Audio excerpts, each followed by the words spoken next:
Episode number 19. In his expostulation he dropped his cleaner hand, perhaps accidentally, perhaps not, upon the Joker's heart. The Joker rapped it with his own, took a nimble spring upward, and came down in a fantastic dancing attitude, with one of his stained shoes jerked off his foot into his hand, and held out. A Joker of an extremely, not to say wolfishly practical character, he looked, under those circumstances. Put it on, said the other. Call wine, and finish there. With that advice, he wiped his soiled hand upon the Joker's dress, such as it was, quite deliberately, as having dirtied the hand on his account, and then recrossed the road, and entered the wine shop.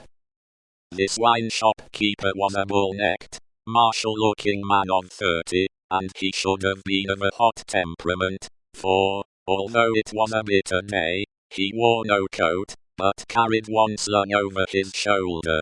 His shirt sleeves were rolled up, too, and his brown arms were bare to the elbows. Neither did he wear anything more on his head than his own crisply curling short dark hair. He was a dark man altogether, with good eyes, and a good bold breadth between them. Good-humoured looking on the whole, but implacable looking, too. Evidently a man of a strong resolution, and a set purpose. A man not desirable to be met, rushing down a narrow pass with a gulf on either side, for nothing would turn the man. Madame Defarge, his wife, sat in the shop behind the counter as he came in. Madame Defarge was a stout woman of about his own age, with a watchful eye that seldom seemed to look at anything, a large hand heavily ringed, a steady face, strong features, and great composure of manner. There was a character about Madame Defarge, from which one might have predicated that she did not often make mistakes against herself in any of the reckonings over which she presided. Madame Defarge, being sensitive to cold, was wrapped in fur, and had a quantity of bright shawl twined about her head, though not to the concealment of her large earrings.